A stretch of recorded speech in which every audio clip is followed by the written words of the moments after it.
Hello नमस्कार दोस्तों, आज अपने करेंगे एचसीएफ और एलसीएम और इन दोनों के बीच का अंतर भी समझेंगे। तो एचसीएफ को बोलते हैं महत्तम समावर्तक और एलसीएम को बोलेंगे लघुत्तम समावर्तक।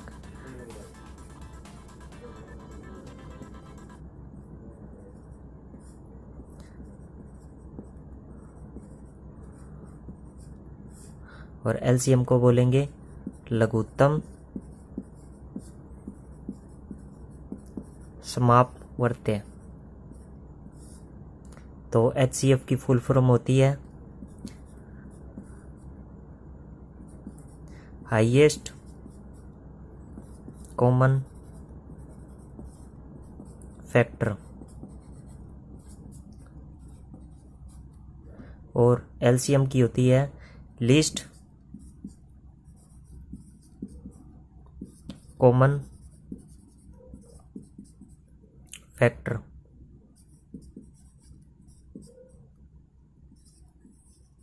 तो इन दोनों के बीच का गैप हम एक एग्जाम्पल के द्वारा समझेंगे।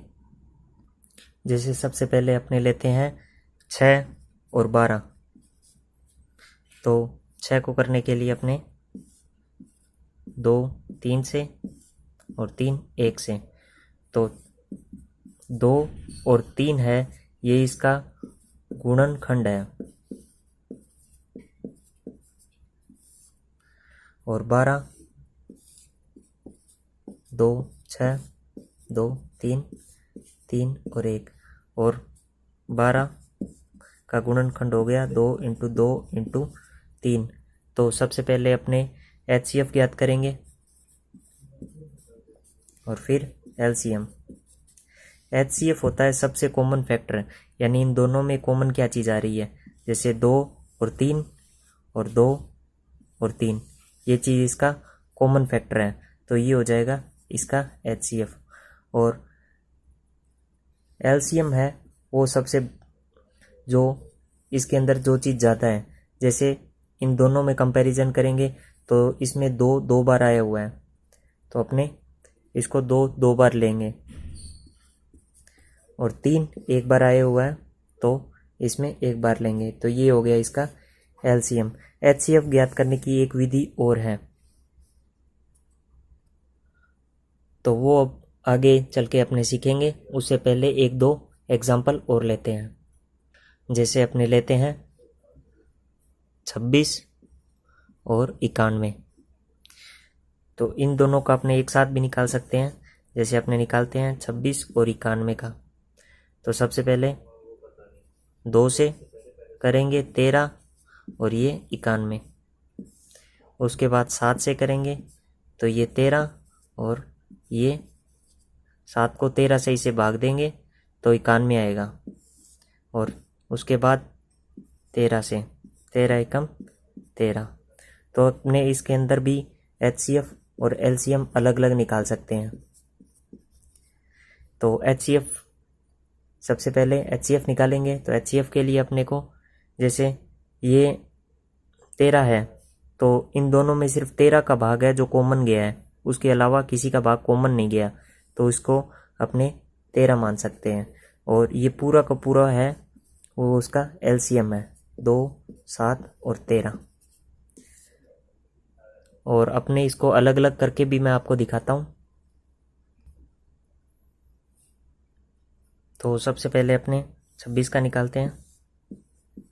2 13 13 एकम 13। तो 26 का आ गया 2 इंटू 13 और 91 का निकालते हैं अपने। तो 91 के लिए सबसे पहले 7 से भाग देंगे तो 13 आएगा। उसके बाद 13 से भाग देंगे तो 1 आएगा। तो 91 का आया 7 इंटू 13।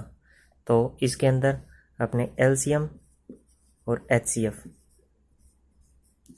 सबसे पहले अपने कॉमन फैक्टर निकालेंगे। कॉमन फैक्टर है एचसीएफ, इसमें भी 13 है, इसमें भी 13 है, तो 13।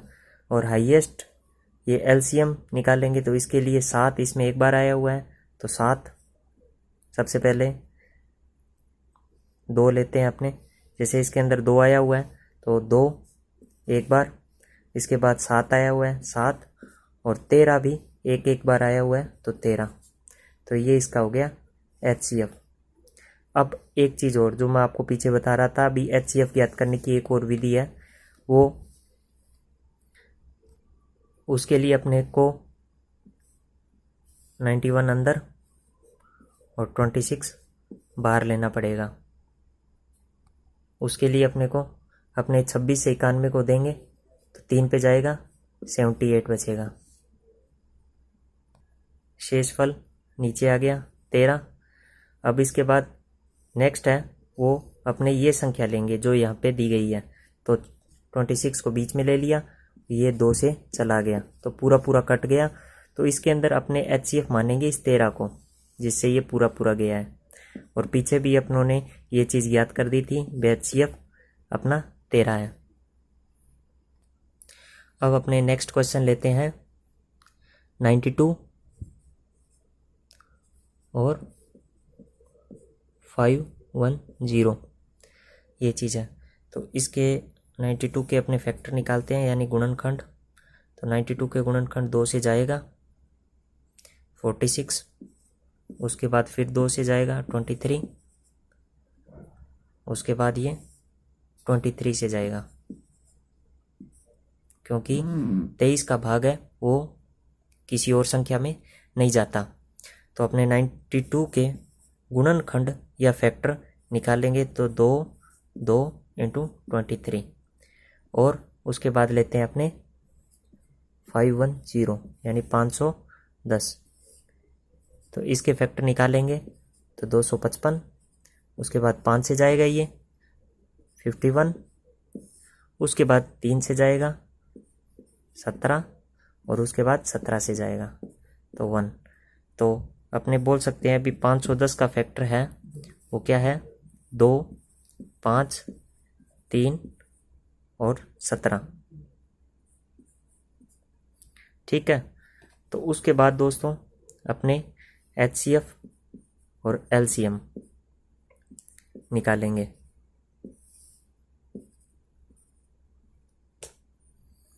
तो उसके लिए अपने क्या करेंगे, सबसे पहले 2 इसमें 2 बार आया हुआ है तो अपने 2 2 बार ले लेंगे। इसके बाद 5 एक बार आया हुआ है 5 ले लेंगे, 3 एक बार आया हुआ है 3 ले लेंगे, 17 आया हुआ है 17 ले लेंगे, और 23 आया हुआ है 23 ले लेंगे। तो ये तो हो गया इसका HCF, ये LCM हो गया। ये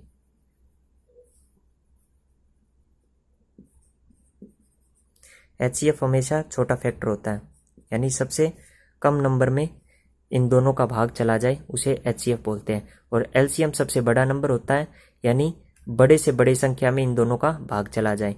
तो इसका HCF होगा, ये 2 कॉमन है, उसके बाद कोई चीज़ कॉमन नहीं आ रही, 2 एक बार आ रहा है, इसमें एक ही बार आ रहा है, 5 नहीं है, 3 नहीं है, 17 नहीं है। तो अपने इसको HCF 2 मान सकते हैं। इसी को अपने भाग विधि द्वारा भी हल करेंगे HCF को। भाग विधि में हल करने के लिए तो दोस्तों अपने बीच में लेते हैं इसको 510 और बाहर लेते हैं 92। ये जाएगा 5 से, यह जाएगा 460, शेषफल बचा 50, 50 बाहर आ गया, ये 92 जो यहाँ पे है वो अंदर ले लेंगे।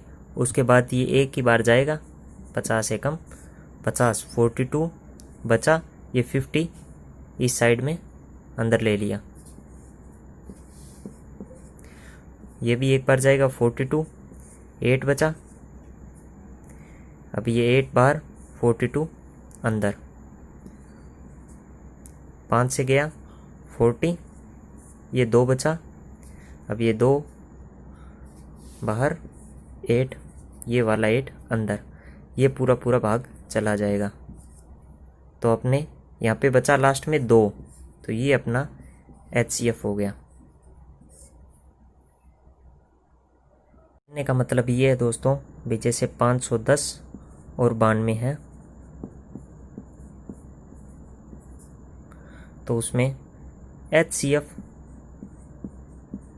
2 आया था, LCM जो अपनी सबसे बड़ी संख्या थी।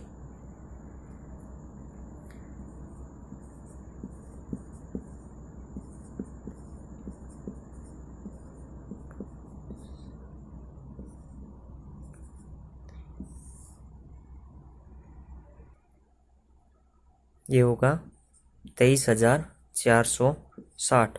कहने का मतलब ये है दोस्तों, भाई अपने सबसे छोटी संख्या यानी 2 से इन दोनों को सबसे छोटी संख्या से डिवाइड कर सकते हैं, और बड़ी संख्या में लें तो ये संख्या 23,460 पे काटेगी, यानी 23,460 पे दोनों का भाग चला जाएगा सबसे बड़ी संख्या में, और सबसे छोटी संख्या में 2 का पूरा पूरा भाग चला जाएगा। और HCF ज्ञात करने की वो भाग वाली विधि है, वो सबसे छोटी विधि है, उसे अपने आसानी से निकाल सकते हैं।